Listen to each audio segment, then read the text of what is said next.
Gjatë javëve të fundit, akuzat për manipulim dhe vjedhje të votave nga diaspora kanë krijuar tensione të mëdha brenda LDK-s, duke sjellë një përplasje mes funksionarëve të lartë të partisë. Lidhur me këtë çështje, janë publikuar disa mesazhe të grupit të anëtarëve të kryesisë qendrore të LDK-s në Viber, pjesë të cilit është edhe kryetari i saj, Lumir Abdigjiku, e që tregojnë bisedën mes Kujtim Shalës dhe Arben Gashit. Arben Gashi, ish shefi i grupit parlamentar të LDK-s, ka akuzuar se ka pasur një skemë të organizuar kriminale për manipulimin e votave, veçanërisht të atyre që erdhen me post nga diaspora. Gashi ka kërkuar që ky rast të trajtohet seriozisht, duke sugjeruar se ky manipulim është një kërcënim për integritetin e partisë. Faktet po ulërasin o kujtim, ti duhet me u pajtu me shqetësimin për krimin që ka ndodhur, shkroi Arben Gashi. Kësaj u përgjigj Shala duke thënë se asnjë manipulim nuk është i tolerueshëm. Për të gjitha, vazhdonte numri 2 i listës zgjedhore të LDK-s. Kujtim, çitja emrin, nuk është manipulim, është skemë organizuar kriminale. Pa e identifiku sakt problemin, nuk mundemi me shpëtu partinë, insistonte Arben Gashi. Shqetësim për këtë çështje shpreh edhe Driton Selmanaj. Ai ka shprehur po ashtu dyshimet e tij, por pa ofruar dëshmi konkrete për këto pretendime. I pari i LDK-s ka reaguar ndaj këtyre akuzave, duke i cilësuar të papranueshme dhe të dënueshme çdo formë manipulimi të votave. Ai ka kërkuar që të gjithë të kenë kujdes dhe të presin deri në mbledhjen e kryesisë për të trajtuar në detaj këtë çështje. Reagim të ashpër pati edhe ish kryeministri Avdullah Hoti, i cili ngre dyshime për votat e diasporës së LDK-s nga komuna e Rahovecit.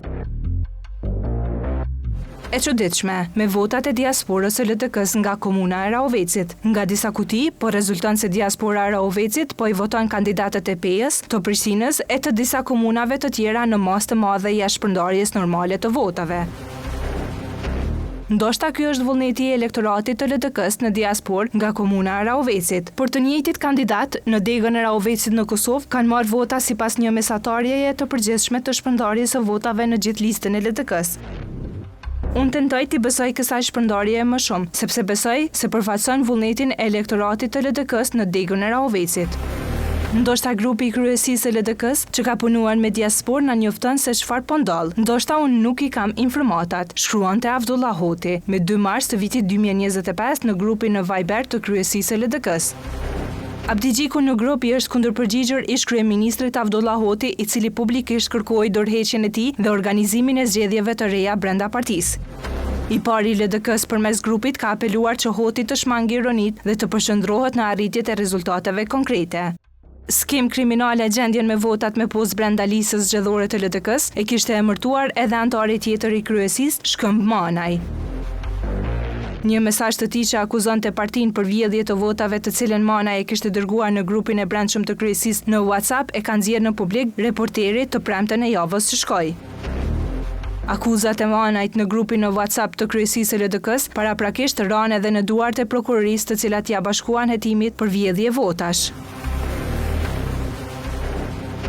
Nuk lejoj kurrë që mandatin të cilin ma kanë dhënë qytetarët të më vjedhet nga ata që më skemat të shitblerjes së votave dhe të mbushjes industriale të tyre në postat e vendeve evropiane nga grupe dhe individ që me logjikën e tyre të veprimit nuk kanë të bëjnë asgjë me LDK-n.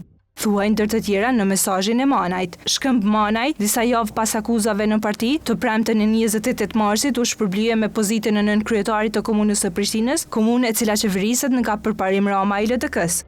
Njoftimin e dha veti pari i partisë, Lumir Abdigjiku.